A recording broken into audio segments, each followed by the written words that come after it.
güzel bir ömre ağıt. Dünyanın sonu bu. Hiçbir şey kalmaz ama ayrılık.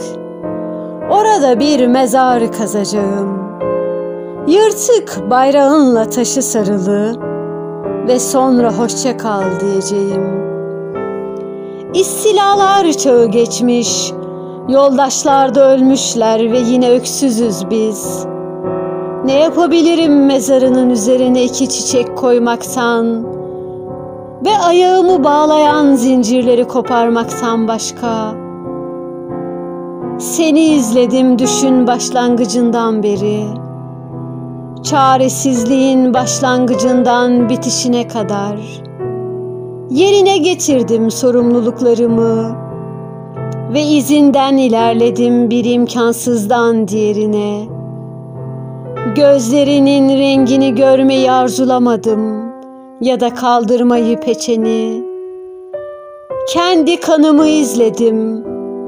Mesafelerin bulanık, kişnemelerin kaybolduğu, ağaç çiçekleri gibi parıldayan şehirler görmek için. Ve etrafımda kaleler düşüyor. Haykırıyorum insanlara, bir gün çünkü bir gün, Kordaba bizim buluştuğumuz ve kucaklaştığımız yerdir. Ah, kendi öz kanımla mı aldatıldım? Seni seven bir piçin kanı mıydı? Granada düştü ve senin düşüşünü gördüm. Yaralanmadan, tutuşmadan bir yıldızın düşüşü gibi. Böylece seni kollarımda taşıdım bir çocuk gibi ve kaçtım. Atların ayakları altında çiğneterek onları. Günlerimize saygı gösterip sinsice geçtim şehri denize ulaşana dek. Eşinin cesedini taşıyan yaşlı bir adam gibi yarışın sonunda. Şimdi hangimiz taşımalıyız yükünü yenilginin? Düşün canlanışı olacak vücudu arayarak başıboş gezen ozan mı? Ya da ozanın düşünün simgesi olduğunu iddia eden kral mı? Bu kadar mı aldatıldım kudretinle? Merakla beklediğim arkadaşım derken sana. Yoksa sen mi aldatıldın şarkımla? Ve beklemedin mi sana söz verdiklerim için? Ve sonra yenilmedin mi zaferi kazanmakta? Yoksa ikimiz birden mi aldatıldık güzel bir zamanın serabıyla? Evim Kordaba'daydı, gökyüzü bir halı gibi yayılmıştı. Kalbim bir şarap şişesi, yıldızlar ulaşabildiğim kadar yakın. Birisi bağırdı, inanıyor musun ona? Ama ben lirimin tellerine vuruyordum. Eski bir sesin derinliklerini arayarak. İnanan değildim fakat inanmayan da. Şarkı söylüyordum ve içki arkadaşlarım. Gökyüzünü doldurmuşlardı hoşnut gülümsemeleriyle. Gökyüzü bir çöldü, şehrimiz bir at sırtıydı. Kudüs'ten Kadesiye'ye yol çok uzun. Bana dedin ki, bir rehber olmadan nasıl ilerleyebiliriz? Ben yanıtladım, şehir düşürülmüş orada. Bak göreceksin onun eski sultanlarının başlarını, şehrin kapılarında sallanan. Bunun için kork Tanrı'dan ve bizi iyi davran. Sonra düşlüyordum, şehrin kalelerinden birinde mahkumdum. Bir dilekçe yazıyordum senin altından tören alayının geçişini seyrettiğim gibi. Sarhoşluk yendi beni, dilekçeyi yırttım ve yerine sana bir aşk şiiri yazdım. Ah canım efendim, susuzduk kalplerimizi esir alacak bir zamana. Size söylemiştik, istediğiniz gibi yapın ve yenileyin şehri, adaletin mücevherini, bölünmez mücevherini imkansızın. Birisi bağırdı, bağlılığa içmeyin. Ama ben lirimin tellerine vuruyordum, eski bir sesin derinliklerini arayarak. Bir kraldan bahsetmiyordum, bir adamı arıyordum, varışının çok yakın olduğunu kalplerimizin tahmin ettiği. Nereden bilecektim şehrin sadakat sözü verdiği adamın cennetle müjdelenen aynı adam olmadığını. Gökyüzü boştu, şehir halkı boğuluyor, ölüyordu. Minarelerin tepelerinden bağırıyorlardı o dükkanlar kapalı. Cemaat duacısı, hükümsüz ve frenkler geliyorlar.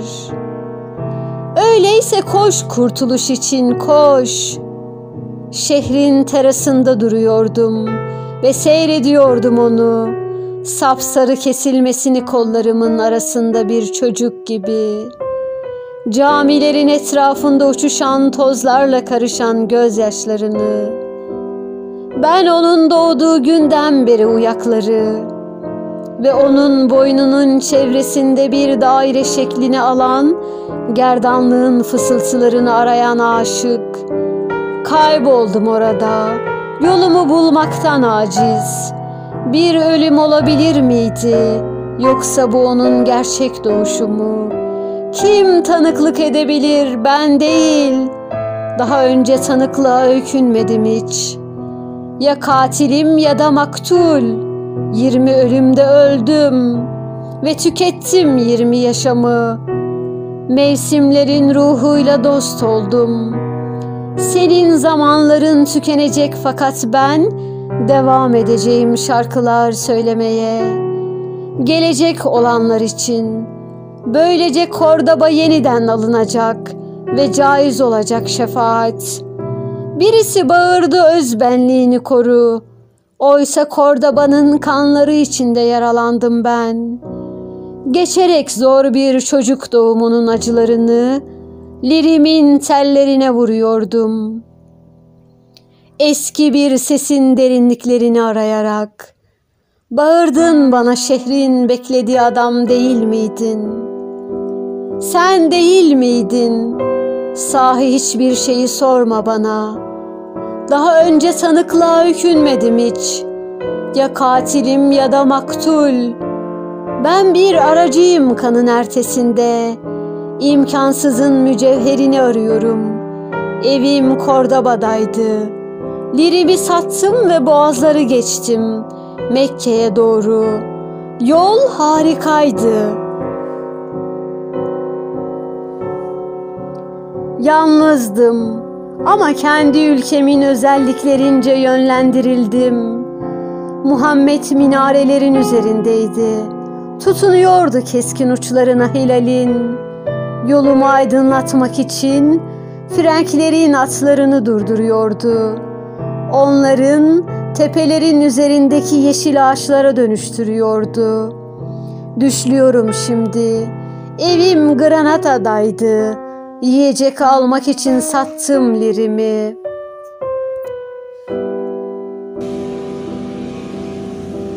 İsmini bilmediğim bir ülkeye göçtüm. Aç kaldım orada ve fakirlerin kalabalıklarına katıldım. Orada bir imam oldum. Bu vahiy miydi? Varsayımı, canım efendim ya da entrika mı? Kılıçlarımızı çekmek için mi görevlendirildik? Yahut öbür yanağımızı uzatmak için mi? Krallığı gasp etmeli miyiz yoksa çöle mi dağılmalıyız? Ve sonra seni gördüm, sendin bana söyleyen. Geri dön Granada'ya, yarımadanın insanlarına izlemeleri için vaaz et beni ve canlandır inancı. Düşlüyorum şimdi, sen gelmedin ama frenklerin ordusu geldi ve bizi silip süpürdüler denize doğru, kralları için ağlayarak. Hayır, ağlamıyorum krallık için. Fakat hiçbir şey olmayan Ama güzel bir yanılsama olan kaybedilmiş bir ömür için. Burada hoşça kal diyorum prensim. Şimdi Lirim'e geri döndüğüm zamandır. Epiğimi tamamladım ve geçişimi. Orada Granada yok oluyor. Onun minareleri sisle örtülüyor. Gemileri su altında kalıyor. Kralının mezarına döneceksin orada. Ve ben kaderime ve talihime döneceğim.